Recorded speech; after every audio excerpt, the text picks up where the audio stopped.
Shannon Sharpe. How good will Bill Belichick's Patriots be without Tom Brady? And good luck with this one. Yeah, good luck. Good luck to the Patriots fans. Yep. We're going to see just how loyal these Patriot fans are because they've had 20 years of the greatest run in maybe professional sports history. Maybe you got to go back to the 20 Yankees or the 50 Yankees when they were winning 9 or 10 World Series, Skip. It seems to me they're trying to get younger. At the end of the season, they were the oldest team in all of football. Look, Coach Belichick, there's no denying it's hard to argue what he's been able to accomplish, but he let this team get old on his watch. And maybe, Skip, he wanted to keep it together because it was a good thing. It's kind of hard to break something up when you have such a level of success that no one in the history of the NFL has ever enjoyed. But it's going to be rough that you're going into the season and basically said, and I believe Stidham is probably going to start the season. Sounds like it. Andy Dalton is still could be made available through trade. You have Cam, you have Jameis. How fitting would it be, Skip? They take Jameis in New England.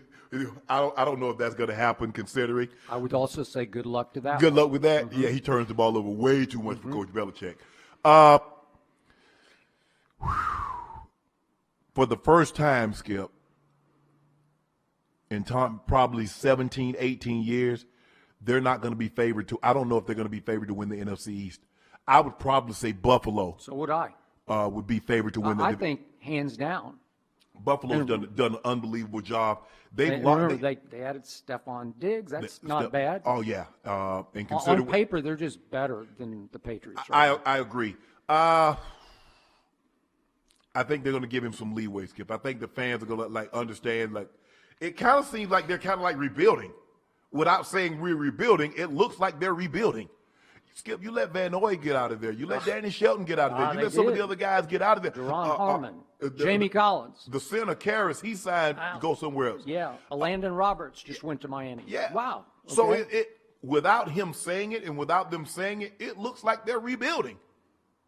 Okay. So because all I know that they've done is Joe Tooney, the left guard, they put the tag on. Right. Really? On Joe Tooney? Okay, whatever. They re-upped with Devin McCourty. Okay. Right. They got that Demir Bird from Arizona for no money. Right. $2.5 million, I think it was. Right. Is that going to change your life? Well, Skip, it seems to me that they're building this team. They want to stay strong on defense and understand that they're going to be in some very close ball games. Stidham, don't turn the ball over, and let's try to win this thing late. Because that seems to be – because if they couldn't get consistent movement of the ball with Tom Brady, how the hell – and you kept the same weapon unless they go into the draft and they trade up and they get Judy or CeeDee Lamb or some one of these guys, Skip. I don't see where the production is going to come from on the offensive side of the football. I don't either. So I'm going to hit the list one more time of all the mass exodus of players that Belichick has lost so far. And again, it's early. They have the 23rd overall pick in the draft, and then they have 3 third-rounders. Not exactly a draft stash, but not exactly a Fort Knox of picks. Right. But still, they lost Kyle Van Noy, who is a real playmaker, and he went to the Dolphins. And Jamie Collins went to Lions, and Lions traded for Deron Harmon. Right. Danny Shelton went to the Lions also. Danny Shelton went to the Lions, then Landon Roberts just went to the Dolphins. And I'm thinking, wait a second, the Dolphins, they're starting to load up on defense, right? Yes. So what did we see from the Dolphins late in the year last year, starting sort of mid-season? Well, they were pretty good because they knocked off the Eagles and the Patriots, and it was like week 10 they won at Indy. Not a bad, but they started to click a little bit. And I think just off beating Eagles, Patriots late. Gave them confidence. Right? Yep. And all of a sudden on defense, you add my guy, Byron Jones from the Cowboys, way overpaid for him, but as you always say, you're free, you're right place, right time. Is he still a good player? Yeah, he's a good player. He just doesn't intercept the football. What did Brian Flores have? Okay. You look at what he had in New England. He had Stephon Gilmore. Now he has the 2 highest paid corners. Yep. Woods and Jones. So he's like, I'm going to lock it down. We're going to play man-to-man. We're going to come get you. Yep. Added Eric Flowers to the Dolphins, and that Karras, who's the center for Brady last year, Ted Karras.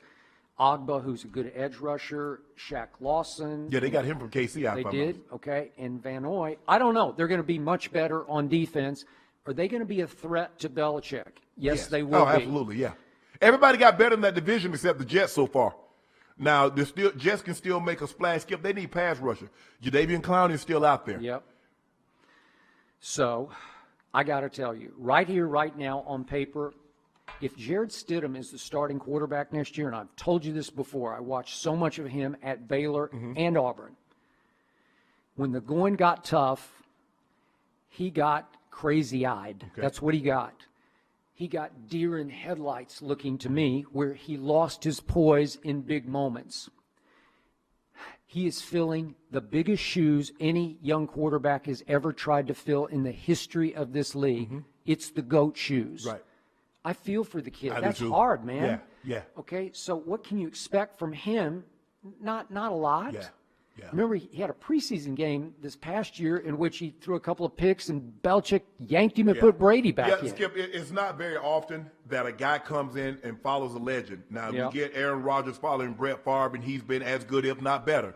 We get Steve Young, but Steve was like 10-year vet when he finally got an opportunity to replace Joe. He was MVP.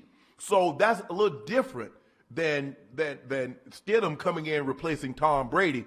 This is only going to be a second year. Okay. So does Bill Belichick have 5 aces up his sleeves right now that we don't know about? It's possible. He usually does. He better. Where are they coming from? I don't know. I don't know. Is there some big trade he's going to pull off? Trading what? Yeah, exactly. As you said, and again, I'm glad you said it, he let that team get old around old Tom Brady.